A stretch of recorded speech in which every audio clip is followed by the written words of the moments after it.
សួស្តីអ្នកនរគ្នាថ្ងៃនេះខ្ញុំមាន add in មួយមកបង្ហាញគ្នាយើងគឺ add in របស់ AutoCAD ម្ដងហើយថ្ងៃហ្នឹងក៏យើងគូតាក់ទងជាមួយនឹង AutoPAL ដែរអញ្ចឹងនៅក្នុង Revit ប្រហែលជាអ្នកនៅក្នុង Revit អ្នកទាំងអស់ធ្លាប់ឃើញម្ដងហើយគឺយើងធ្វើ AutoPAL នៅក្នុងកម្មវិធី Revit អញ្ចឹងថ្ងៃហ្នឹងយើងមកធ្វើនៅលើ AutoCAD វិញម្ដងគ្នាយើងអាចចូលវាយ comment នេះមក Panda Grid មកយើងដាក់ Panda ហើយ Grid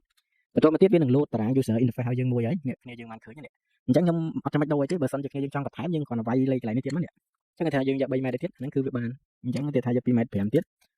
យើងវាអាចដោះដូរតាមនឹងបានអញ្ចឹងវាបន្ថែមបន្ថយតាមនឹងបានហើយកន្លែងនេះគ្នាយើងអាចយកវារត់ពីឆ្វេងទៅស្ដាំឬក៏យកពីស្ដាំទៅឆ្វេងនេះពីស្ដាំទៅឆ្វេងអញ្ចឹងអានេះពីឆ្វេងទៅស្ដាំវានឹងរត់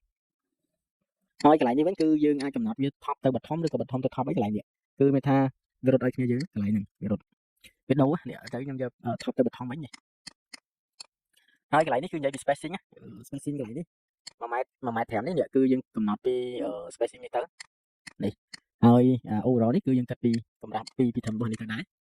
អញ្ចឹងនៅពេលដែលយើងយកហើយគ្នាយើងអាចចុច generate មកខ្ញុំចុច generate អញ្ចឹងនៅពេលដែលយើង select នៅកន្លែងណាគឺវារត់ឲ្យយើងនៅកន្លែងហ្នឹងកន្លែង grid line ហ្នឹងនេះអញ្ចឹងវាបង្ហាញថា success ហើយអញ្ចឹងនេះយើងបាន grid line របស់យើងបន្ទាប់ពីយើងបាន grid line ហើយគ្នាយើងចង់បានតាក់ទងជាមួយនឹង PAL ហើយនឹង PAL cap នេះអញ្ចឹងគ្នាយើងចូលទៅកាន់ comment មួយទៀតគឺ Panda មក Panda PAL cap ហ្នឹងមកនៅអញ្ចឹងយើងវាបានតារាង user interface ហ្នឹងមួយទៀតអញ្ចឹងគេថាខ្ញុំយកចំនួន4 PAL ហើយខ្ញុំយកជាប្រភេទ circle អញ្ចឹងកន្លែងតម្រង់ជា PAL cap នេះខ្ញុំយកវាជាអីគេខ្ញុំយកវាជា rectangle អញ្ចឹងខ្ញុំដូរប្រភេទតាក់ទងជាមួយនឹង PAL size ខ្ញុំយកវាត្រឹមតែ3តឹកទេអញ្ចឹងខ្ញុំដូរមក300ហើយយើងយកនេះ spacing នេះវាគួរឲ្យយើងតែចំនួន 3D ហើយនេះចំនួន 1D អញ្ចឹងខ្ញុំរើស layer ម្ដង PAL cap ខ្ញុំយក layer វាខ្ញុំយក footing ហ្មងទៅហើយជាមួយ layer របស់ PAL នេះខ្ញុំយកប្រភេទនេះជា PAL ហ្មងហើយ center line នេះគឺខ្ញុំយក layer របស់វា layer zone ហ្នឹងអញ្ចឹងនៅពេលដែលយើងមើលដល់ហើយ complete មើលតាក់ទងជាមួយនឹងកន្លែងនេះតាក់ទងជាមួយនឹង add solid height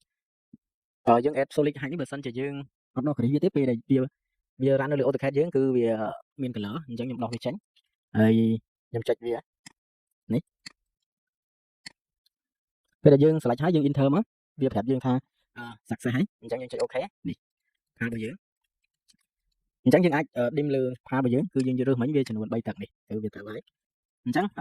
បើសិនគ្នាយើងមានចំណាប់អារម្មណ៍តាក់ទងជាមួយនឹង add in ហ្នឹងអាចតំណែងមកពួកយើងបានអរគុណ